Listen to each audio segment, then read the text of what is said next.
नमस्कार, मैं नेहा मोदी। अब वक्त हो चला है प्राइम टाइम बुलेटिन का। सबसे पहले नजर डालते हैं आज के हेडलाइंस पर।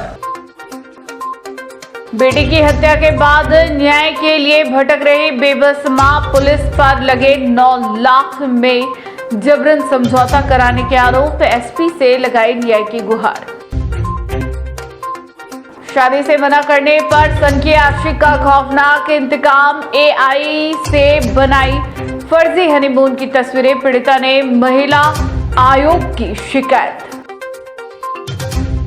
अग्नि सुरक्षा नियमों की अनदेखी पड़ी भारी, नगर निगम ने मेवाड़ और बैंकवेट और बालाजी कोचिंग संस्थान को किया सीज, नोटिस के बाद भी बढ़ती जा रही थी लापरवाही। अब खबरें विस्तार से। उदयपुर में एक मां अपनी बेटी की संदिग्ध मौत के मामले में न्याय के लिए दर-दर भटक रही है। पीड़िता का आरोप है कि उनकी बेटी की बेरहमी से हत्या कर शव लटका दिया गया। इस मामले में उगना थानाधिकारी पर आरोपियों का पक्ष लेने और 9 लाख रुपए में जबरन राजीनामा कराने का गंभीर आरोप लगा है। जिला पुलिस अधीक्षक को सौंपे पत्र में मां ने अब तक कोई कानूनी कार्रवाई न होने पर आरोपियों से जान का खतरा बताया है। इस पूरे घटनाक्रम की शुरुआत 12 नवंबर 2025 की शाम करीब 5:30 बजे हुई थी, जब बेकरिया थाना क्षेत्र के जाड़ी रोहण निवासी पार्थिया जुमीबाई को फोन पर उनकी बेटी पम्मी के साथ मारपीट कर उसे लटकाने की सूचना मिली। अगले सुबह जब परिजन गोगुंदा अस्पताल पहुंचे तो मर्चरी में पम्मी का शव मिला। मृतका के सिर के पीछे, पीठ और पैरों पर गंभीर चोटें थी, गर्दन मरोड़ी हुई थी और मुंह से खून निकल रहा था। पीड़िता का आरोप है कि इस घटना को लेकर तुरंत ओगना थाने में रिपोर्ट दी, लेकिन वहां के थानाधिकारी ने कोई कानूनी कार्रवाई नहीं की। उल्टा उन्होंने दबाव बनाते हुए कहा कि जो होना था हो गया, अब आपस में मिल बैठकर फैसला कर लो।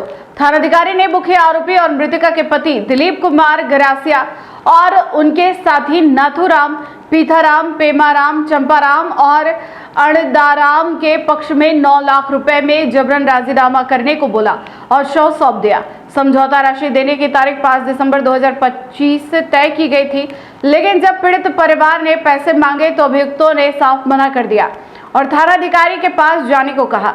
इतना ही नहीं, आरोपियों ने पीड़िता को धमकी दी कि अगर दोबारा कार्रवाई की कोशिश की तो उसे भी बेटी की तरह मारकर लटका देंगे। थक हार कर पीड़िता ने 14 जनवरी 2026 को जिला पुलिस अधीक्षक के समक्ष भी प्रार्थना पत्र पेश किया, लेकिन आज तक हत्या का मुकदमा दर्ज नहीं हुआ। आरोपी खुलेआम धारदार हथियार लेकर घूम रहे हैं और पीड़ित परिवार दहशत में न्याय की गुहार लगा रहा है। पीड़ित महिला ने गुरुवार को एक बार फिर एसपी से न्याय की गुहार लगाते हुए आरोपियों के खिलाफ हत्या का प्रकरण दर्ज करवाने की अपील की है।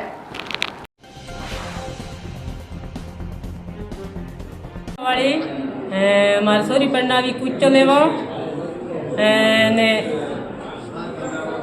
दिलीप पे बेसाल राखी ने उना बाद में मारपीट की दी मारी उड़ी ने काकी आवरो एंदाराम जी ने नाथू जी ने उन्हें मारवा वाला है सेम्पो जी उन्हें पेमो सब इन्हारा मारवा वाला मारपीट की दू खूब कुटी मारी है। कोदाली जी की कोदाली मारी मारे दूसरी लटकावी, पेशेंट को गर्दन बैठे मारी, पेशेंट ने मैं कोई सूचना मिली 5 बजे लेग बैग में सूचना आई कि उस टाइम में मैं कोई उतरो मोरो कोई गया हो न पेशेंट बीजा दिन गया 1 बजे गया 1 बजे गया तो मैं कोई देखभाल करवा दे दे ऑटो पेशेंट करो मुकाबले में बढ़ने काढ़ी ऑटो पेशेंट करो कही होगा मैं राजीनामू करो राजीनामू कोई है कोई बोलवा दे दे ऑटो पेशेंट ने लास्ट नहीं आ रही है मैं लास्ट पेन करो उन्होंने जड़ावी उन्होंने जड़ावे ने मैं कोई मके पेटा कोई रुपया लिया ने मैं 1 रुपयो नहीं आ लियो मेरे को इंसाफ दिलाया जाए। मैं कोई सब कोई भोपाल की एक युवती ने उदयपुर के एक युवक पर शादी का प्रस्ताव ठुकराने के बाद लगातार उत्पीड़न करने के गंभीर आरोप लगाए हैं। पीड़िता का दावा है कि आरोपी ने एआई की मदद से उसकी शादी और हनीमून की फर्जी तस्वीरें बनाकर सोशल मीडिया पर वायरल कर दी। इतना ही नहीं, युवती के घर पर सैकड़ों कैब और बाइक भेजने के साथ गोद भराई के फर्जी निमंत्रण पत्र भी बंटवाए गए। मामले की शिकायत मध्य प्रदेश महिला आयोग में की गई है, जहां जांच जारी है। एक शादी के प्रस्ताव को ठुकराने के बाद शुरू हुआ विवाद अब साइबर उत्पीड़न और मानसिक प्रताड़ना के गंभीर आरोपों तक पहुंच गया है। मध्य प्रदेश के भोपाल की रहने वाली एक युवती ने उदयपुर निवासी युवक के खिलाफ महिला आयोग में शिकायत दर्ज कराते हुए कई चौंकाने वाले आरोप लगाए हैं। पीड़िता के अनुसार उसकी बहन ने विवाह के लिए जीवनसाथी.com पर प्रोफाइल बनाई थी। इसी दौरान उदयपुर निवासी युवक से संपर्क हुआ और परिवार की मौजूदगी में दोनों की मुलाकात भी हुई। हालांकि युवक का व्यवहार संदिग्ध लगने पर परिवार ने रिश्ते को आगे बढ़ाने से इनकार कर दिया। इसके बाद युवक लगातार कॉल और मैसेज कर युवती को परेशान करने लगा। युवती का कहना है कि जुलाई 2025 में उसने आरोपी का नंबर ब्लॉक कर दिया था, लेकिन इसके बावजूद वह अलग अलग नंबरों से संपर्क करने की कोशिश करता रहा और परिवार के अन्य सदस्यों को भी परेशान करता रहा। पीड़िता ने आरोप लगाया कि जनवरी 2026 में युवक ने ओला, उबर और रैपिडो के जरिए उसके घर के पते पर लगातार ऑनलाइन बुकिंग कराई। एक ही दिन में करीब 500 टैक्सी और बाइक उसके घर पहुंच गई।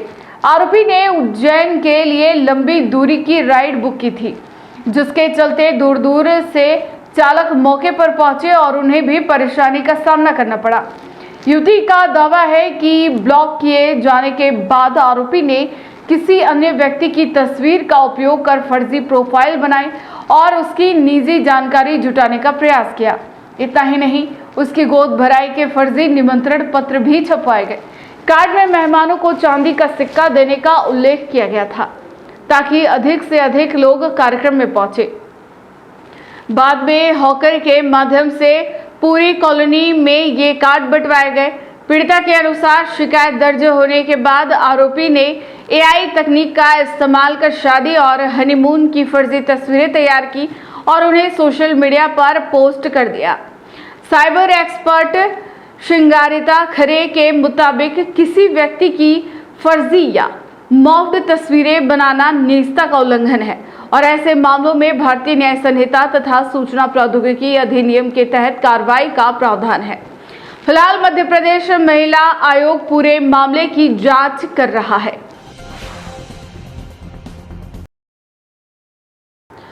उदयपुर में अग्नि सुरक्षा मानकों की अनदेखी करने वाले प्रतिष्ठानों के खिलाफ नगर निगम ने सख्त कार्रवाई की है।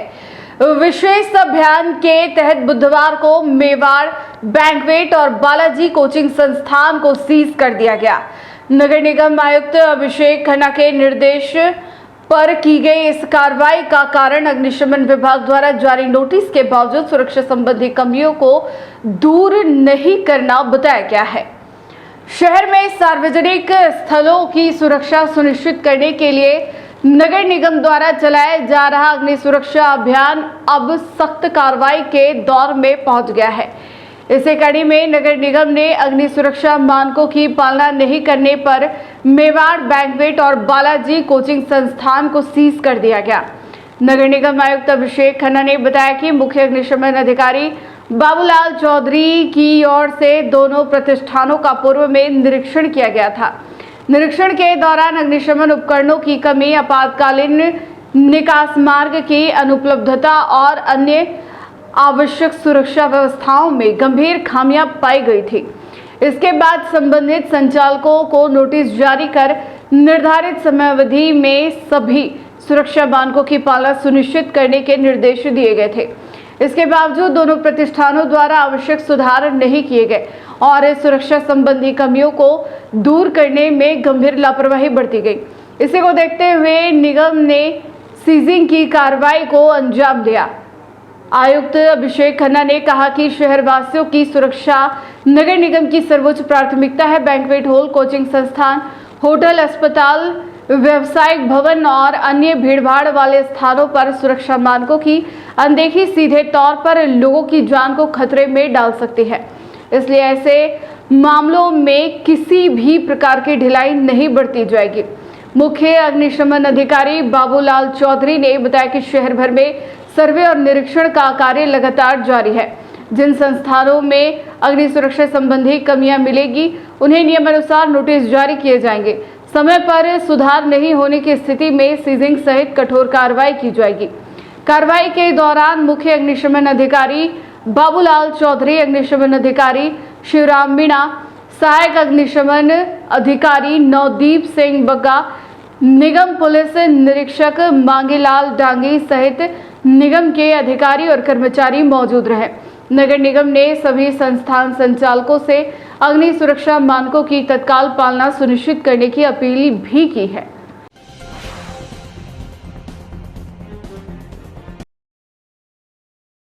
उदयपुर के अंबा माता थाना क्षेत्र में स्थित सज्जनगढ़ से एक सनसनीखेज वारदात सामने आई है। मुहर्रम के अवसर पर चल रहे बाबा के उर्स में शामिल होने गए एक युवक पर अज्ञात बदमाशों ने चाकू से ताबड़तोड़ हमला कर दिया। युवक जान बचाने के लिए इधर उधर भागता रहा, लेकिन हमले में उसके हाथ की नसें कट गई। घटना के बाद इलाके में हड़कंप मच गया। पुलिस ने मामला दर्ज कर आरोपियों की तलाश शुरू कर दी है। गुरुवार सुबह सज्जनगढ़ की पहाड़ियों पर मुहर्रम के मौके पर बाबा के उर्स में बड़ी संख्या में जायरीन पहुंच रहे थे। इसी दौरान सुबह करीब 6 बजे गवर्नमेंट प्रेस किशन पोल निवासी शहनवाज दरगाह पर जियारत करने पहुंचा था। बताया जा रहा है कि जियारत के बाद जब वह सज्जनगढ़ से नीचे उतर रहा था, तभी अचानक 8 से 10 अज्ञात युवक उसके पास पहुंचे और उस पर चाकू से हमला बोल दिया। प्रत्यक्षदर्शियों के अनुसार हमलावरों ने शहनवाज पर ताबड़तोड़ वार किए। युवक अपनी जान बचाने के लिए इधर उधर भागता रहा और हाथ आगे करके चाकू के वारों से खुद को बचाने की कोशिश करता रहा। इसी दौरान चाकू उसके हाथ में लग गया, जिससे हाथ की कई नसें कट गई और वह गंभीर रूप से घायल हो गया। हमले के बाद आरोपी मौके से फरार हो गए। घटना उस समय हुई जब उर्स के कारण आसपास काफी संख्या में लोग मौजूद थे। अचानक हुई चाकूबाजी से वहां अफरा तफरी मच गई। लोगों ने तुरंत पुलिस को सूचना दी, जिसके बाद अंबा माता थाना पुलिस मौके पर पहुंची और घायल युवक को तत्काल अंबा माता चिकित्सालय पहुंचाया। घायल की गंभीर हालत को देखते हुए चिकित्सकों ने उसे प्राथमिक उपचार के बाद महाराणा भोपाल चिकित्सालय रेफर कर दिया। युवक के पिता शौकत अली ने बताया कि मुहर्रम की 9वीं की अवसर पर सज्जनगढ़ स्थित बाबा के उर्स में शामिल होने के लिए उनका बेटा सुबह घर से निकला था, लेकिन कुछ ही देर बाद उस पर हमले की सूचना मिली। फिलहाल यह स्पष्ट नहीं हो पाया है कि हमला किन कारणों से किया गया और हमलावर कौन थे। पुलिस प्रत्यक्षदर्शियों से पूछताछ कर रही है। पुलिस का कहना है कि मामले की हर पहलू से जांच की जा रही है और जल्द ही आरोपियों को गिरफ्तार कर लिया जाएगा।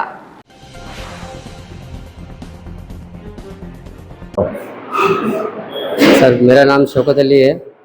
मैं गवर्नमेंट प्रेस किशन पोल रहता हूँ और मेरे बच्चे को मेरे भांजे ने मुझे फ़ोन किया कि मामू चलो, अपने बच्चे के किसी ने चाकू मार दिया है। तो मेरे फिर वहाँ से दौड़ा सज्जननगर गया। सज्जनगढ़ जाने के बाद मालूम पड़ी सर कि वहाँ पर ये मेरे बच्चे के साथ चाकू मार दिया है। वहाँ पुलिस प्रशासन भी आ गया था, उनको नीचे लेके आए थे। फिर बाद में यहाँ से हॉस्पिटल ले गए अंबा माता थाने के सामने और वहाँ से यहाँ रेफ़र कर दिया उन्होंने। तो आपका बच्चा गया कहाँ था? मेरा बच्चा सर ऊपर दरगाह है, हमारे दरगाह पे हर लोग जाते हैं, तो वो दरगाह पे सुबह गया था। तो सुबह उतरते वक्त उस पर हमला कर दिया सर।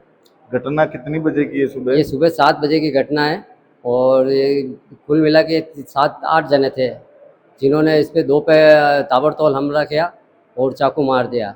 बचाव करते करते भी एक का हाथ से चाकू लग ही गया। और सर, मेरी ये गुजारिश है प्रशासन से कि मेरे बच्चे के साथ हुआ त्यौहार बार किसी बच्चे के साथ ना हो, इसके लिए कड़ी से कड़ी कार्रवाई करें। मेरा छोटा वाला लड़का है समीर, उसने बोला बड़े भाई के चाकू किसी ने मार दिया।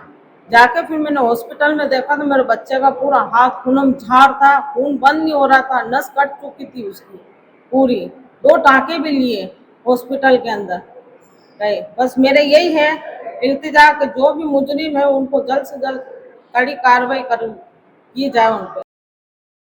राजसमंद जिले के खमनोर थाना क्षेत्र में 14 वर्षीय छात्रा की संदिग्ध मौत का मामला एक बार फिर चर्चा में है। छात्र के परिजनों ने पुलिस से जांच पर सवाल उठाते हुए जिला पुलिस अधीक्षक हेमंत कलाल को ज्ञापन सौंपा है। परिवार का आरोप है कि गुमशुदगी की रिपोर्ट दर्ज होने, शव बरामद होने और कथित साक्ष्य सामने आने के बावजूद अब तक कोई प्रभावी कार्रवाई नहीं हुई। परिजनों ने मामले में नई एफआईआर दर्ज कर निष्पक्ष जांच और दोषियों की गिरफ्तारी की मांग की है। खमनोर थाना क्षेत्र के गांव गुड़ा स्थित सोंगड़ी की भागल निवासी एक परिवार अपनी 14 वर्षीय पुत्री दीपिका कुंवर की मौत को लेकर न्याय की मांग कर रहा है। परिजनों का आरोप है कि घटना को लगभग 2 महीने बीत जाने के बावजूद पुलिस जांच किसी ठोस नतीजे तक नहीं पहुंची है। जानकारी के अनुसार 30 अप्रैल की सुबह दीपिका स्कूल जाने के लिए घर से निकली थी, लेकिन शाम तक वापस नहीं लौटी। परिवार ने तलाश शुरू की और स्कूल में संपर्क किया, जहां से पता चला कि वह उस दिन स्कूल पहुंची ही नहीं थी। इसके बाद उसकी माता लक्ष्मीबाई ने खमनोर थाने में रिपोर्ट दर्ज करवाई। पुलिस ने गुमशुदगी और बहला फुसलाकर ले जाने का मामला दर्ज कर जांच शुरू कर दी थी। परिजनों के अनुसार 3 दिन बाद 3 मई को दीपिका का शव एक कुएं में मिला।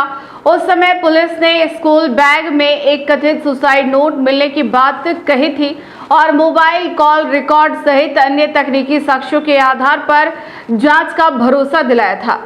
मृतका के पिता कालू सिंह चंदाना का कहना है कि घटना के बाद से परिवार लगातार कार्रवाई का इंतजार कर रहा है, लेकिन अब तक किसी आरोपी के खिलाफ प्रभावी कदम नहीं उठाए गए। परिवार का आरोप है कि 23 जून को उनके घर के पास कुछ कागजात मिले, जिनमें एक और कथित सुसाइड नोट मिला। एक नोट में एक युवक का नाम और पता लिखा होने के साथ मानसिक प्रताड़ना से परेशान होकर आत्महत्या करने का उल्लेख बताया गया है। इसी को आधार बनाते हुए परिजनों ने जिला पुलिस अधीक्षक हेमंत कलाल को ज्ञापन सौंपकर मामले में नई एफआईआर दर्ज करने, उचित धाराएं जोड़ने और आरोपी सहित घटना में शामिल अन्य लोगों के खिलाफ सख्त कानूनी कार्रवाई की मांग की है। परिवार का कहना है कि यदि शुरुआती दौर में तकनीकी साक्ष्यों और उपलब्ध तथ्यों के आधार पर तेजी से कार्रवाई होती तो मामले की सच्चाई जल्द सामने आ सकती थी। अब परिजन निष्पक्ष जांच और दोषियों की शीघ्र गिरफ्तारी की मांग कर रहे हैं। आपका नाम क्या है और किस मांग को लेकर आप ये ज्ञापन देने आए हो? कालू सिंह का नाम है। थोड़ा तेज बोलना। हाँ, कालू सिंह। हाँ, लड़की घूम गई, कुएं में मिली है, कोई न्याय नहीं मिला, ले इधर आए हैं। सर 1.5 महीने पहले एक कालू सिंह जी की बच्ची है, वो कुएं में उसकी लाश मिली। उसके बाद में पुलिस को सुसाइड नोट दिया। पुलिस के कार्रवाई के लिए ये लोग 2-4 बार गए थाने में, अभी कोई कार्रवाई नहीं हुई। नहीं होने के कारण हम लोग सब पूरे ग्रामीण मिल के एसपी साहब के पास ज्ञापन देने आए कि एक नाबालिग बच्ची के साथ न्याय मिले। उसको न्याय के लिए हम लोग गुहार लगाने श्रीमान एसपी साहब से निवेदन करने आए। मामला क्या था? मामला बच्ची की लाश मिली थी कुएं के अंदर। रिपोर्ट देने के बाद में 3 दिन के बाद में बच्ची की लाश कुएं में मिली और उस बच्चे ने सुसाइड नोट भी लिख के गई है कि मेरे को कोई लड़के परेशान कर रहे हैं। और अभी भी पहले भी सुसाइड नोट पुलिस को दे दी और जो उस लड़की का मोबाइल है वो भी पुलिस के पास ही अभी तक 1.5 महीने से उसका कोई छानबीन कुछ दिया नहीं। उसके बाद में अभी नया रिपोर्ट भी दिया है उसने। लड़की का एक और कागज़ मिला हमको, उसमें भी उसने सुसाइड नोट लिखा हुआ है कि मेरे को उसने परेशान किया था। 2-3 लड़कों का नाम लिखा हुआ है, उसके ऊपर कार्रवाई करे। हम एसपी साहब से यही निवेदन करने आए सर। उदयपुर जिले की फलासिया तहसील के लाडुनी गांव में बिजली विभाग की लापरवाही का मामला सामने आया है। देर रात करीब 11 बजे एक पेड़ विद्युत लाइन पर गिर गया, जिसके बाद से लगातार चिंगारियां निकलने और आग लगने जैसी स्थिति बनी हुई है। ग्रामीणों का आरोप है कि सूचना मिलने पर लाइनमैन मौके पर पहुंचा, लेकिन स्थिति देखने के बाद वापस लौट गया। इसके बावजूद बिजली आपूर्ति जारी रहने से ग्रामीणों में भय और नाराजगी का माहौल है। उदयपुर जिले की फलासिया तहसील के लाटुड़ी गांव में विद्युत लाइन पर पेड़ गिरने से बड़ा हादसा होने का खतरा पैदा हो गया। ग्रामीणों के अनुसार देर रात करीब 11 बजे एक बड़ा पेड़ बिजली की लाइन पर गिर गया, जिसके बाद तारों में लगातार स्पार्किंग होने लगी और मौके पर आग लगने जैसी स्थिति बन गई। ग्रामीणों का कहना है कि घटना की सूचना तत्काल बिजली विभाग को दे दी गई थी। सूचना मिलने पर लाइनमैन मौके पर पहुंचा और हालात का जायजा भी लिया, लेकिन इसके बाद कोई कार्रवाई किए बिना वापस लौट गया। आरोप है कि विद्युत लाइन पर पेड़ गिरा होने के बावजूद बिजली आपूर्ति बंद नहीं की गई और लाइन में करंट लगातार चालू रहा। ग्रामीणों के मुताबिक पूरी रात तारों से चिंगारियां निकलती रही और कई स्थानों पर आग की लपटें भी दिखाई देती रही। इससे आसपास के क्षेत्र में रहने वाले लोगों में दहशत का माहौल बना हुआ है। ग्रामीणों को आशंका है कि यदि समय रहते पेड़ नहीं हटाया गया और बिजली लाइन को सुरक्षित नहीं किया गया तो बड़ा हादसा हो सकता है। स्थानीय लोगों ने 111 बिजली विभाग की कार्यप्रणाली पर सवाल उठाते हुए कहा कि सूचना देने के बावजूद समस्या का समाधान नहीं किया गया। ग्रामीणों ने प्रशासन और विद्युत विभाग के अधिकारियों से तत्काल हस्तक्षेप कर पेड़ हटाने, विद्युत लाइन को सुरक्षित करने और संभावित दुर्घटना को रोकने की मांग की है।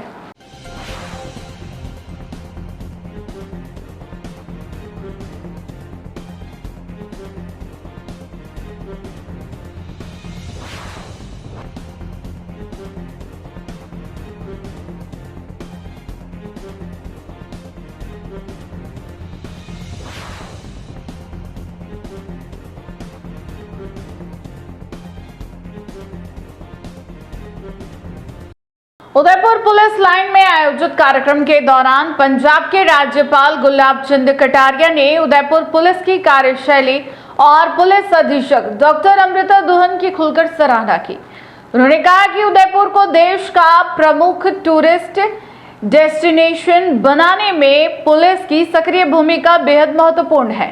राज्यपाल ने कहा कि मजबूत कानून व्यवस्था और प्रभावी पुलिसिंग ही पर्यटन विकास की सबसे बड़ी आधारशिला है और उदयपुर इस दिशा में बेहतर काम कर रहा है। पुलिस लाइन में आयोजित समारोह के मंच से संबोधित करते हुए पंजाब के राज्यपाल गुलाब चंद कटारिया ने उदयपुर पुलिस के कार्यों को सराहनीय बताते हुए कहा कि शहर में पर्यटन विकास और सुरक्षा व्यवस्था को मजबूत बनाने में पुलिस की भूमिका बेहद महत्वपूर्ण है। उन्होंने पुलिस अधीक्षक डॉक्टर अमृता दुहन की प्रशंसा करते हुए कहा कि उदयपुर को एक बड़े पर्यटन केंद्र के रूप में स्थापित करने में उनकी सक्रियता और आने वाले समय में बेहतर परिणाम देगी। राज्यपाल कटारिया ने कहा कि सज्जन व्यक्ति पुलिस की मौजूदगी से भयभीत नहीं होता, बल्कि उसे सुरक्षा और सहयोग का भरोसा मिलता है। वहीं गलत प्रवृत्ति के लोगों के लिए पुलिस की सक्रियता आवश्यक है। उन्होंने कहा कि उदयपुर में पुलिस की मौजूदगी और सतर्कता लोगों में सुरक्षा का विश्वास पैदा कर रही है।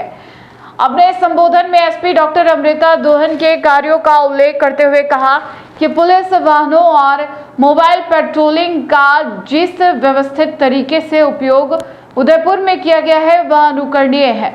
उन्होंने कहा कि प्रत्येक थाने को संसाधन उपलब्ध कराकर उनके क्षेत्र में लगातार पुलिस की मौजूदगी सुनिश्चित करना एक प्रभावी मॉडल है।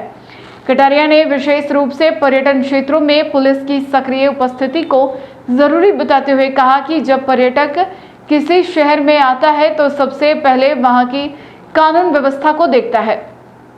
पुलिस की मौजूदगी उसे सुरक्षित होने का एहसास कराती है। इसके साथ ही राज्यपाल ने विश्वास जताया कि उदयपुर पुलिस की सक्रियता भविष्य में शहर की छवि और मजबूत करेगी।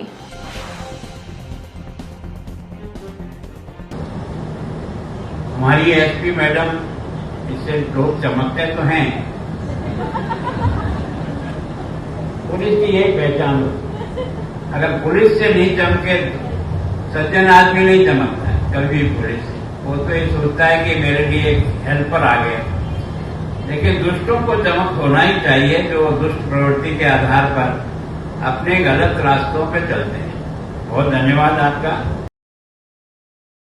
निर्जला एकादशी के अवसर पर उदयपुर में विश्व प्रसिद्ध जगदीश मंदिर में श्रद्धालुओं का भारी जनसमूह उमड़ पड़ा।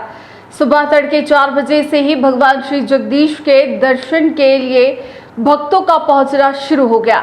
दिन भर मंदिर परिसर में लंबी कतारें देखने को मिली। श्रद्धालुओं की सुविधा के लिए मंदिर मंडल समिति ने विशेष इंतजाम किए और सहभोज प्रसाद की व्यवस्था भी की गई। धार्मिक आस्था के साथ प्रमुख केंद्र जगदीश मंदिर में निर्जला एकादशी पर सुबह से ही भक्तों की आवाजाही लगातार बनी रही। मंदिर में दर्शन के लिए पहुंचे श्रद्धालुओं ने भगवान जगन्नाथ स्वरूप श्री जगदीश के समक्ष परिवार की सुख समृद्धि और खुशहाली की कामना की। तड़के 4 बजे शुरू हुई दर्शन व्यवस्था दिन भर सुचारू रूप से संचालित होती रही। मंदिर परिसर में श्रद्धालुओं की लंबी कतारें लगी रही और बड़ी संख्या में लोग दर्शन के लिए अपनी बारी का इंतजार करते नजर आए।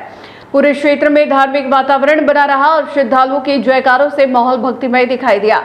श्रद्धालुओं की बढ़ती संख्या को देखते हुए मंदिर मंडल समिति की ओर से विशेष प्रबंधन किया गया।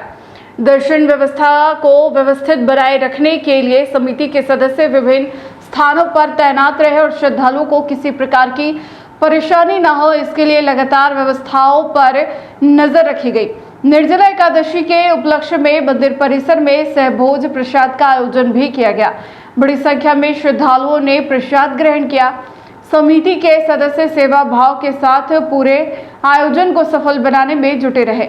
निर्जला एकादशी के अवसर पर जगदीश मंदिर में उमड़ी श्रद्धालुओं की भीड़ ने एक बार फिर यह साबित कर दिया कि भगवान श्री जगदीश के प्रति लोगों की आस्था आज भी उतनी ही मजबूत और अटूट है।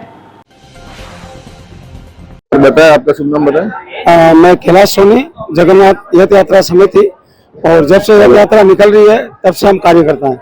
आज निर्जला एकादशी, आप इस मामले में क्या कहना चाहेंगे? देखो, निर्जला एकादशी आज आप भीड़ तो आप देख ही रहे हैं और हम सब वॉलेंटियर कार्यकर्ता व्यवस्था में लगे हुए हैं। सुबह 4 बजे से लाइनें लग रही है, तो मेरे हिसाब से रात को 12-1 बजे तक लगेगी।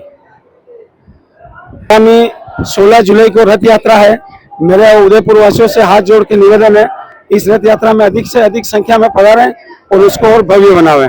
धन्यवाद। भगवान जगन्नाथ स्वामी के मंदिर में आज निर्जला एकादशी के उपलक्ष्य में काफी संख्या में भीड़ और भक्तजन आ रहे हैं और साबूदाने की खिचड़ी और छाछ वगैरह का प्रोग्राम लगाएंगे। 500 किलो साबूदाने की खिचड़ी बनेगी सभी भक्तों में। आगामी सभी भक्तों से निवेदन है कि जो रथ यात्रा आ रही है 16 जुलाई को, सभी ज्यादा से ज्यादा।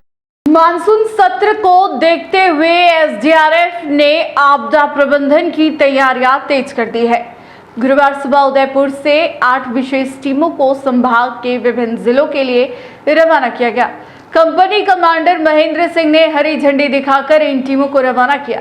ये टीमें प्रतापगढ़, बांसवाड़ा, सलुम्बर, चित्तौड़गढ़, कोटड़ा, राजसमंद और डूंगरपुर सहित विभिन्न क्षेत्रों में तैनात रहकर किसी भी आपात स्थिति में राहत और बचाव कार्य करेंगी।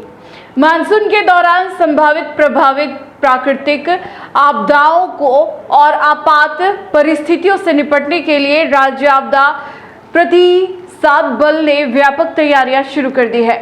इसी क्रम में गुरुवार सुबह 11 बजे एसडीआरएफ की 8 टीमों का गठन कर उन्हें संभाग के विभिन्न जिलों में तैनाती के लिए रवाना किया गया। उदयपुर स्थित एसडीआरएफ परिसर में आयोजित कार्यक्रम के दौरान कंपनी कमांडर महेंद्र सिंह ने सभी टीमों को हरी झंडी दिखाकर उनके निर्धारित गंतव्यों के लिए रवाना किया। मानसून के दौरान बाढ़, जलभराव, तेज बहाव, सड़क अवरोध और अन्य प्राकृतिक आपदाओं की आशंका को देखते हुए यह कदम उठाया गया है। रवाना की गई टीम में प्रतापगढ़, बांसवाड़ा, सलुम्बर, चित्तौड़गढ़, कोटड़ा, राजसमंद और डूंगरपुर जैसे जिलों में तैनात किया जाएगा।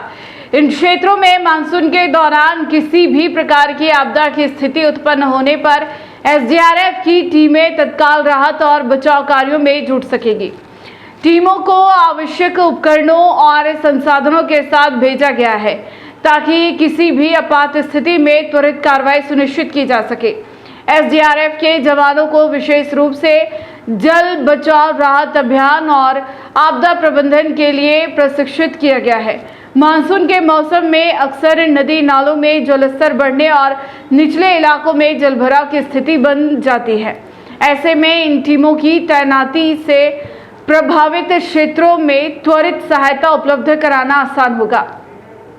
प्रशासन का उद्देश्य किसी भी संभावित संकट की स्थिति में जनहानि और नुकसान को न्यूनतम रखना है।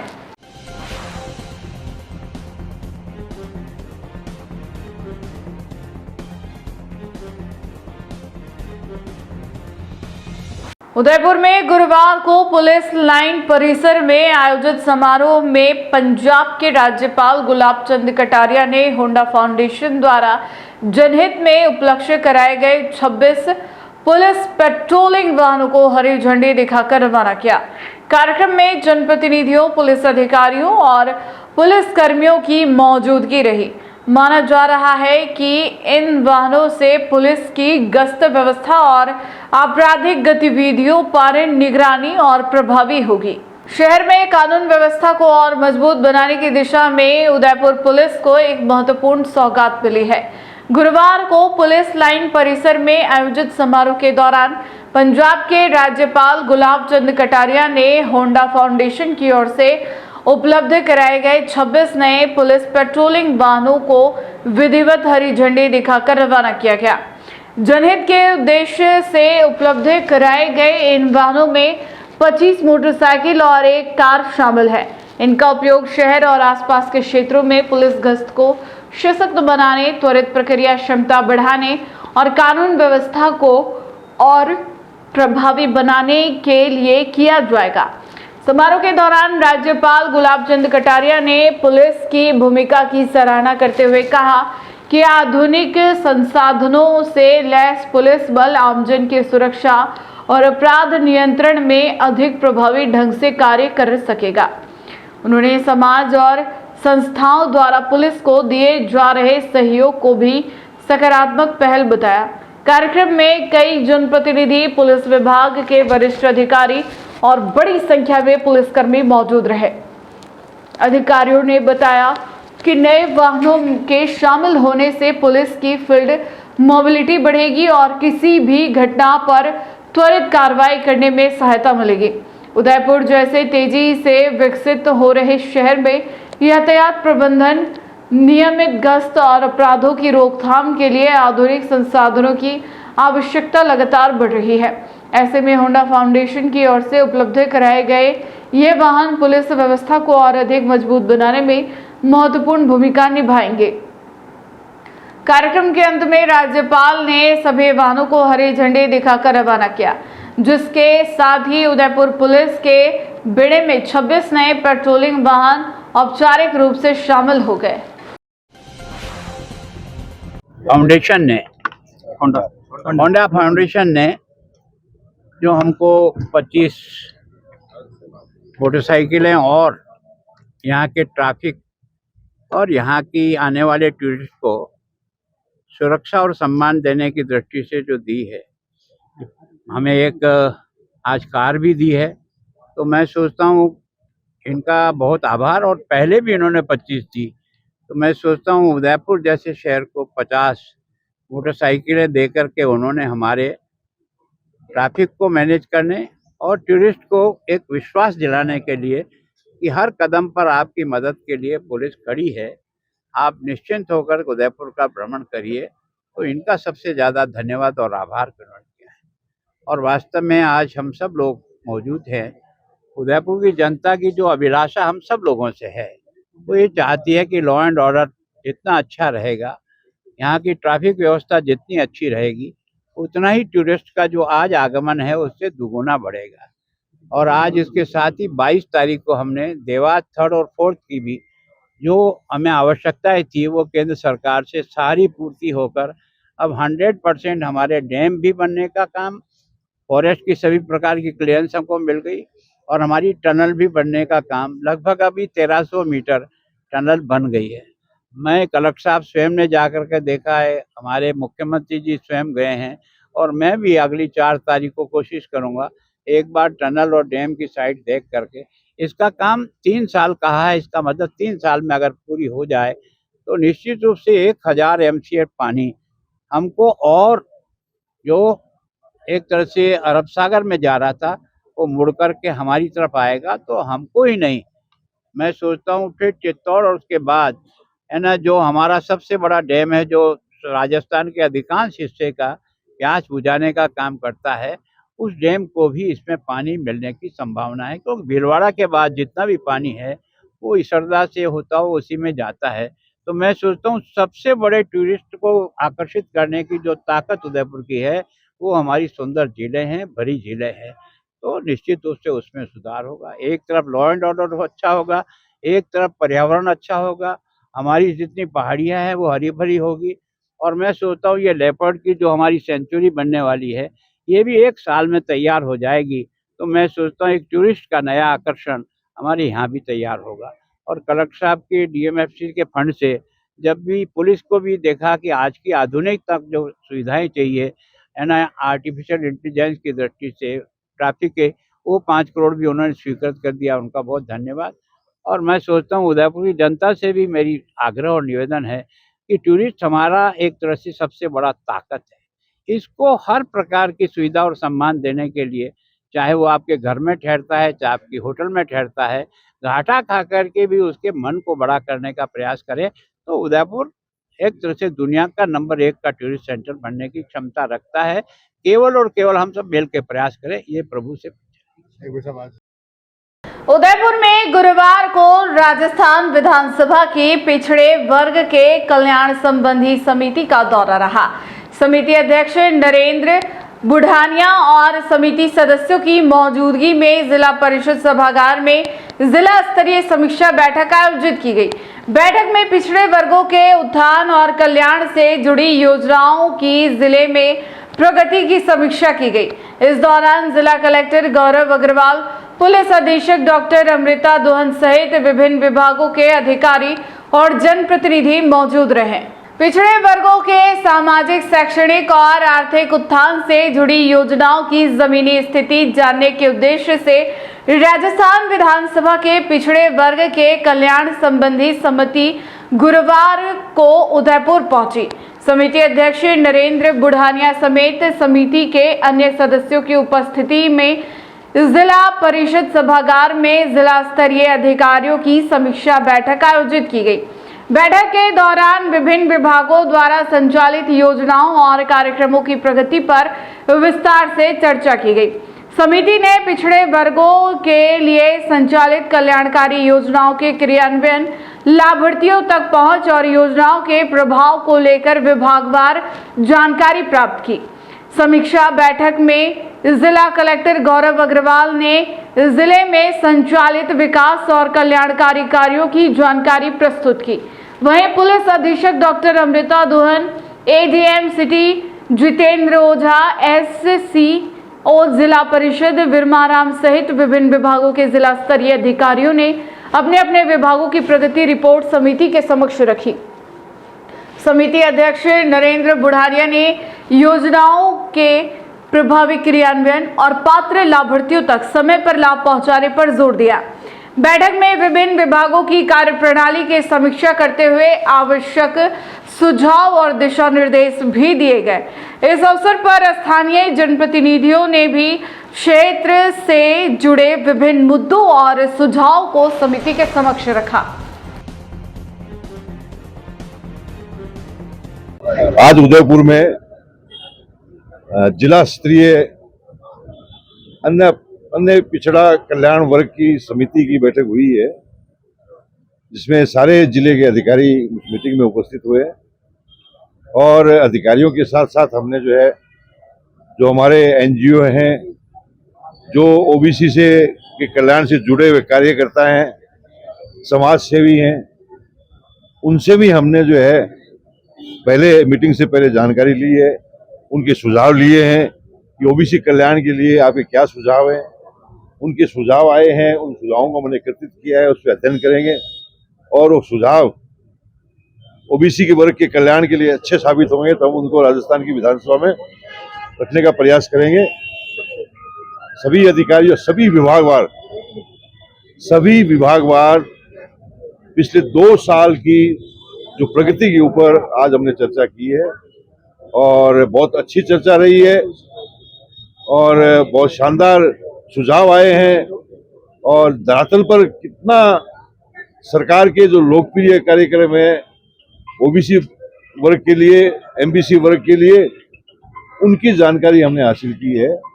आज मीटिंग में बहुत फ्रूटफुल मीटिंग हुई, सारी जानकारी एकत्रित की है कमेटी ने अपने सुझाव भी जिला अधिकारियों को दिए हैं।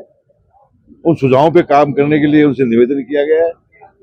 अभी हम लोग जो है यहाँ पर आज और कल यहाँ रहेंगे और कुछ जगहों का, कुछ कार्यक्रमों का जो सरकार द्वारा संचालित है ओबीसी वर्ग के लिए, उनका मौके पे जाकर के उनका अध्ययन करेंगे कि वास्तविकता है कितनी है, लोगों को कितना लाभ मिल रहा है। ये सारी चीजें हैं। आज इस प्रकार की जो मीटिंगें जो है वो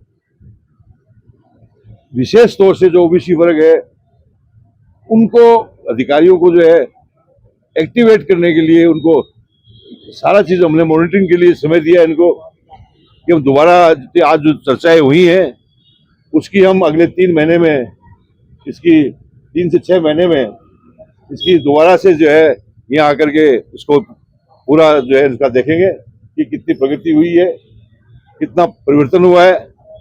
और भी जो है उसमें हम लोग जो है जिले के कुछ हिस्सों के अंदर जाकर के वहाँ ओबीसी वर्ग के जो लाभार्थी हैं, जो वंचित हैं, उनसे हम बात करेंगे। मुद्दे से ज्यादा रहे हैं, किस तरह की चर्चा ज्यादा हुई है?